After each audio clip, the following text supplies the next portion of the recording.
Hello and welcome to the Tuesday edition of Video Clips, and I'll start with a couple of announcements. And the first one would be, I'm sorry that the comments section of my channel continues to be dormant, but we have not been able to make a resolution with YouTube so that comments go to the quarantine part of the website and then I can approve them.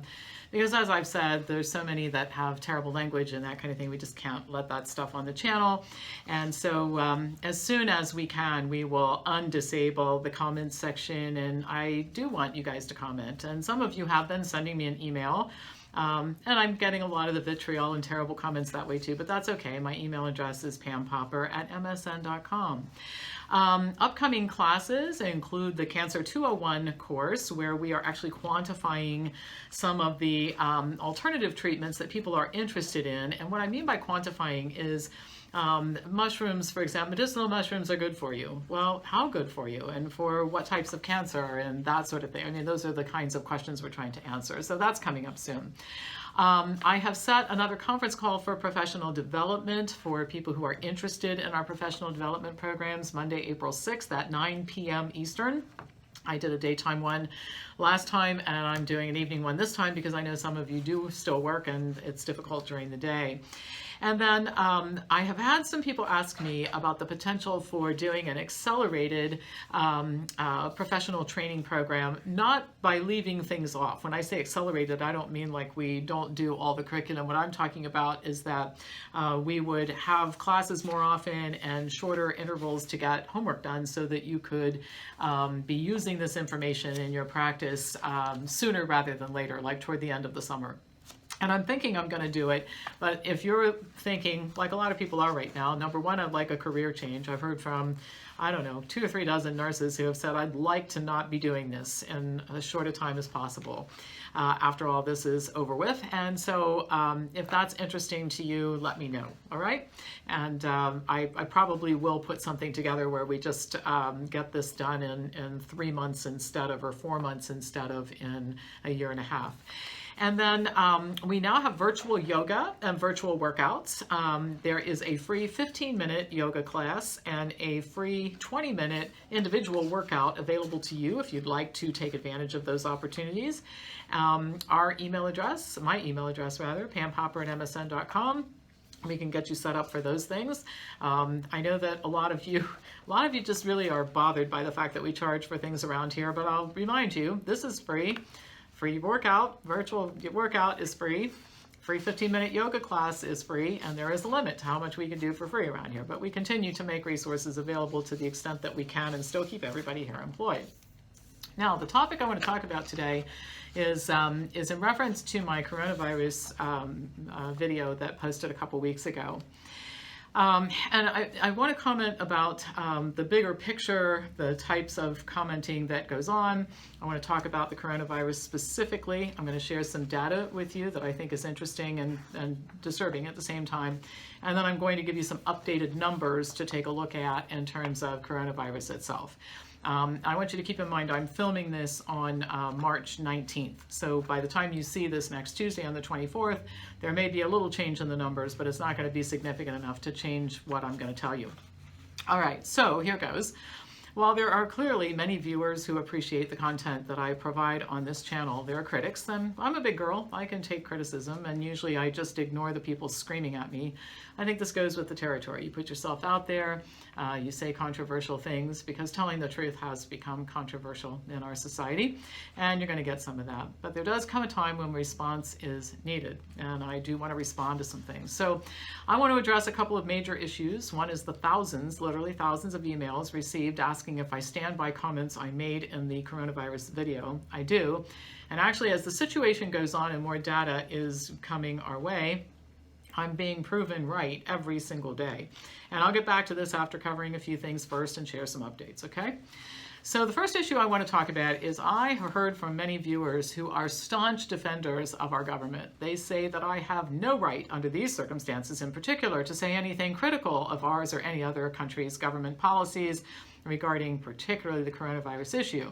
Government knows best, and I must say that my response to these emails has then a little bit of laughter like, you can't be serious. We still do have some people who think our government is swell, and I guess I'm just more sad about it than anything. I mean, people who hold these beliefs are destined for bad outcomes, especially where health is concerned. Our government is a partner with drug companies and device makers and the medical profession, and those of you who've been watching these videos and read my information and my books and my articles know I've proven this time and time again. The FDA is going to take in over $1 billion this year from drug companies, and the approval rate for drugs is over 90%. It has been since for the last several years. The CDC takes in tens of millions of dollars through its foundation, and almost all of the committee members that sit on the committee that determines which vaccines will be part of the schedule work for vaccine makers. They own patents on vaccines. They get research for vaccine. They're highly conflicted people. The National Institutes of Health actually licenses vaccine technology for a fee and receives royalties from the vaccine makers. What I'm describing to you is a business partner relationship with our government and the drug companies. And by the way, the same thing is true with the World Health Organization. And for those of you who are screaming at me all the time about my opinions, these aren't opinions. You can go online and find this stuff. And I think if you would take the time to do it, you'd probably be as disturbed as I am.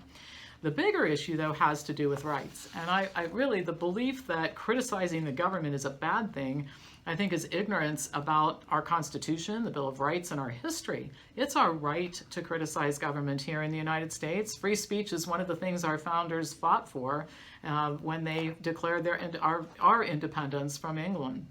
Those of you who are suggesting that I not speak out in disagreement should spend some time in places like China and Venezuela and Cuba and find out what restricted speech really looks like. I don't think you would be a fan. You might even want to move there, and then you can have all the government intrusion in your life and controlled speech that you like. I contend that criticism of the government is not only our right, but it's an obligation. It's how citizens hold government responsible and accountable for the decisions that it makes.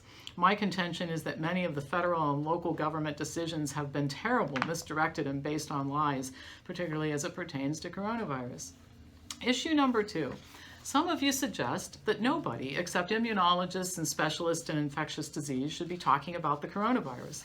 This implies that nobody can report what a government website says or read a research study and understand it without some type of specialized training. This type of condescending nonsense should be insulting to everybody, all of us. It's what the medical profession has told us for decades. We're all too stupid to understand anything about medicine, so therefore we should just follow directions. That's worked out really well. We have the sickest kids in the world, and the incidence of degenerative disease goes up every single year. My professional life has been dedicated to eliminating this thinking and encouraging people to think for themselves and take control of their health. You don't have to be a brain surgeon to understand what terms like number of cases and death rate mean. Issue number 3, tone. I know that sometimes I sound cynical and angry. When I started preparing this video, I kind of intended to apologize for it, and then I changed my mind. Instead, I'm wondering why more people aren't cynical and angry about what is being done to us by health officials in the medical profession. I'm going to read to you what I think is a pretty stunning admission from Heidi Larson, head of the Vaccine Confidence Project at the University of London's London School of Hygiene and Tropical Medicine. The comments that I'm going to share with you were made at the World Health Organization Global Vaccine Safety Summit in Geneva in December of 2019. Larson acknowledged, and you can watch the videos online, by the way, and you can actually see what I'm talking about. Again, I'm not sharing opinion here. I'm telling you what this woman said. Larson acknowledged that those questioning vaccines are recruiting to their side 500% faster than the vaccine supporting community.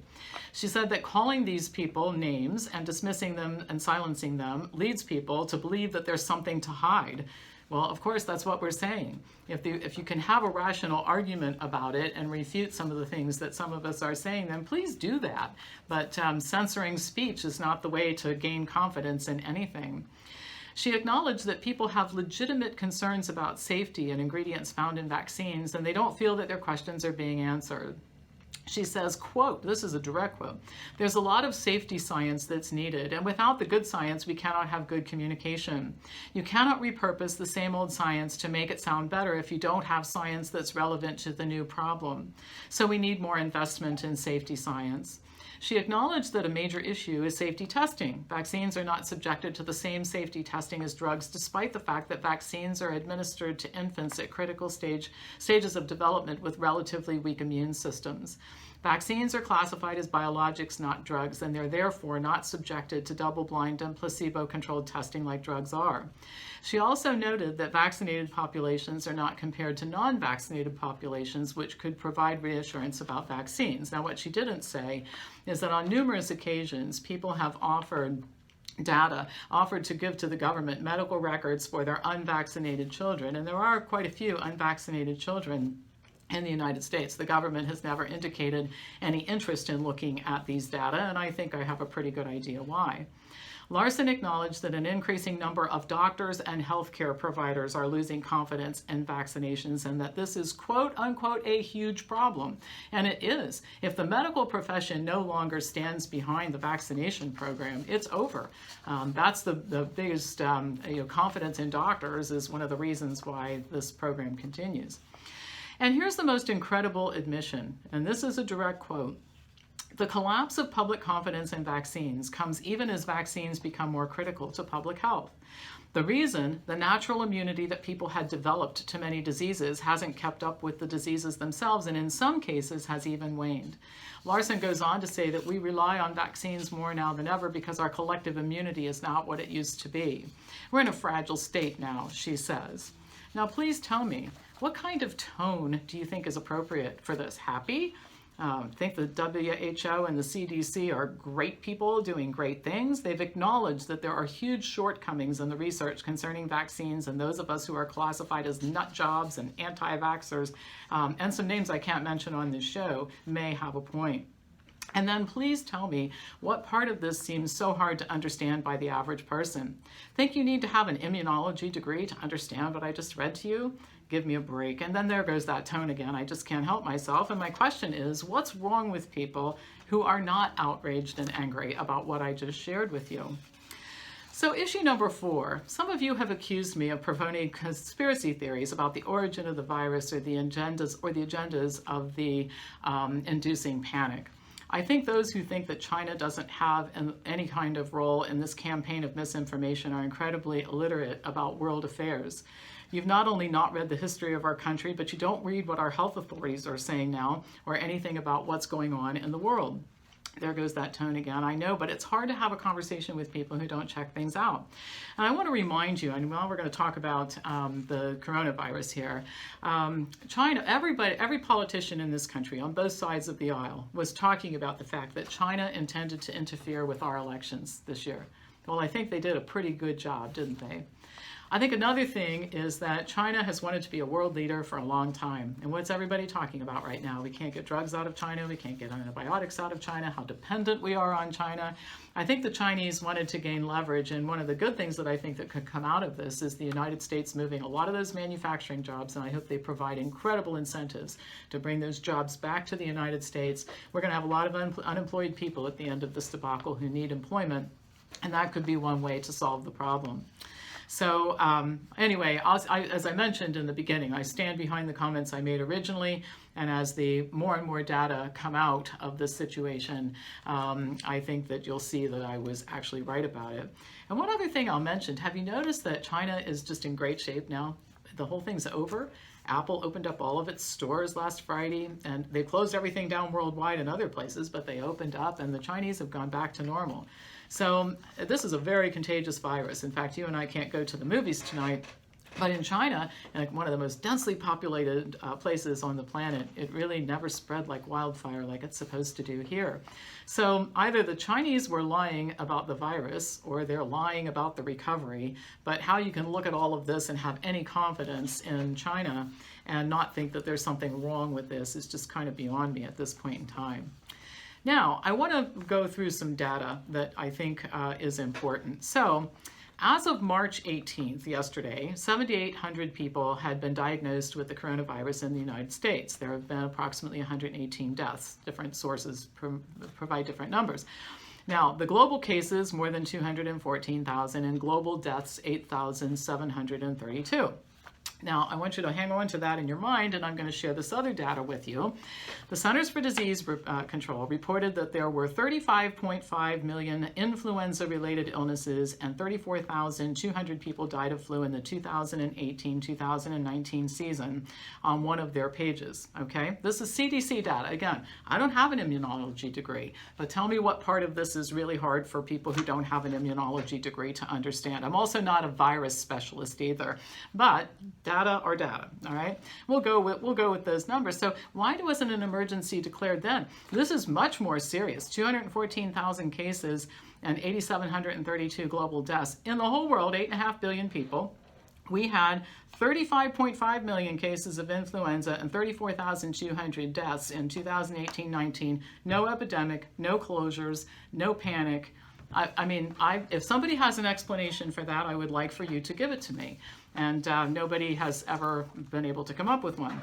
Now, this year, the CDC estimates that somewhere around the vicinity of up to 55,000 people will have died during the 2019-2020 flu season in the United States alone. So that's 2.5 times the number of deaths worldwide from coronavirus happening in the United States during a 2-month period of time. And the coronavirus thing is taken from October, I think, is when it launched, until now we're into March.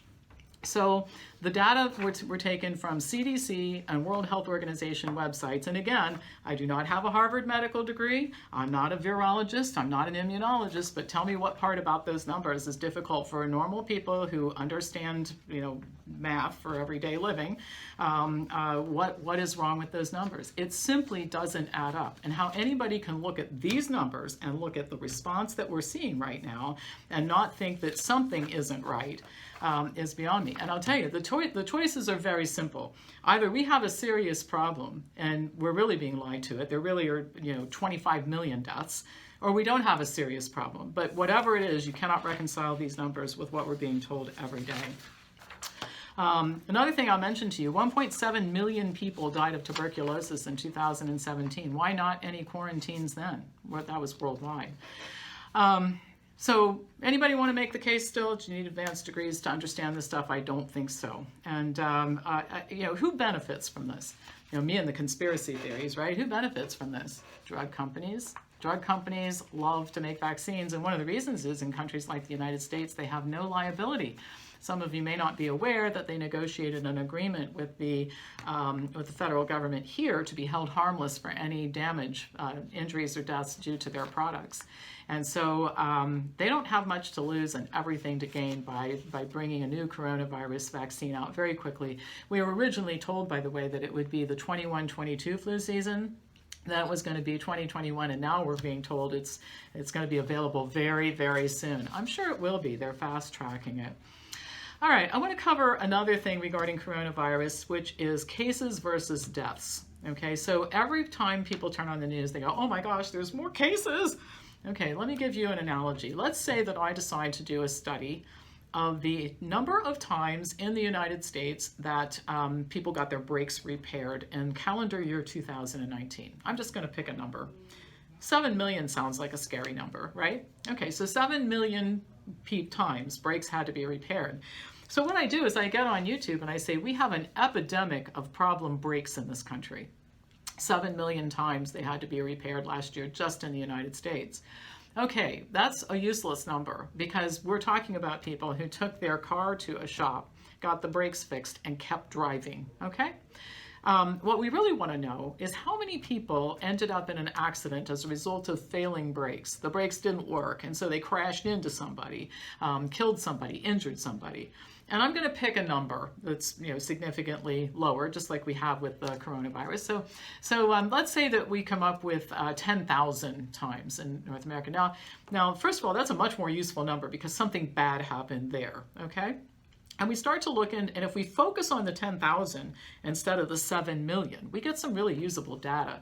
We find out, for example, that most of those were really as a result of a single model of a car that got recalled. So that's taken care of. We don't really have to quake and hide under the bed in our home because the vast majority of it's already been taken care of. And then the balance is people who don't maintain their cars properly, and maybe we need to have some type of annual inspection in order to renew your car registration, and that would take care of that. And the rest of it's random. We have 300 cases we can't understand.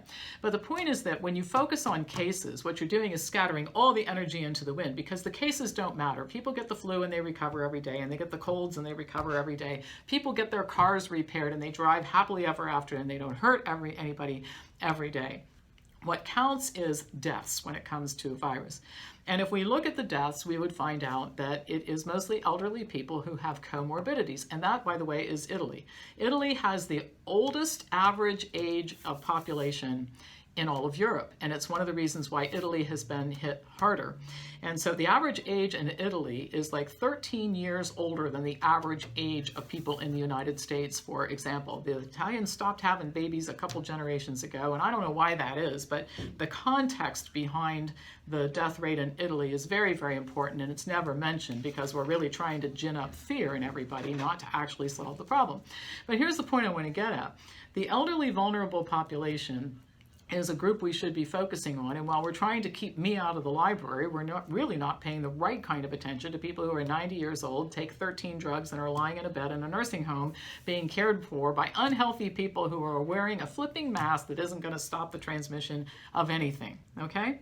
So what I would like to see is a different type of response that was much more responsible and targeted, just like with the breaks. 7 million episodes of brake repair is the wrong thing to pay attention to. 10,000 cases of something going wrong is what you want to pay attention to. So those are some comments, some data and some comments, and I've been called a virus denier. Oh my God, if I get called a denier of one more thing, I'm calling you a truth denier if you have anything to say about this, but here's what I'm getting at. We have a virus going around. They go around all the time, usually during the winter time. When it gets warm, it stops. Lots of people get sick. Some people die. I don't want to sound cavalier about it, but it just doesn't have much to do with the greater population. There is an agenda here to gin up a lot of fear, and a lot of people and institutions, and one country in particular, will stand to gain from it, is already gaining from it. So, one last thing, I am teaching a course on the coronavirus this Friday, and boy did I get the hate mail about that, mostly because I'm charging for it. Well, you know, I give a lot of things free at this company. You know, we give away, we donate thousands and thousands and thousands of dollars to charity.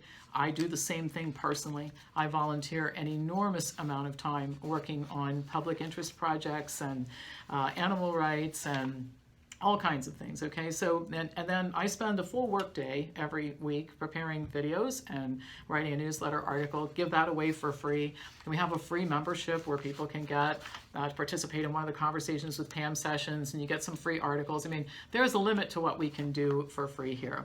And I take my responsibilities here at Wellness Forum Health pretty seriously. I have a building full of people who make their living here, and they make their mortgage payments, and they feed their children based on my promise that I'm going to take care of those people.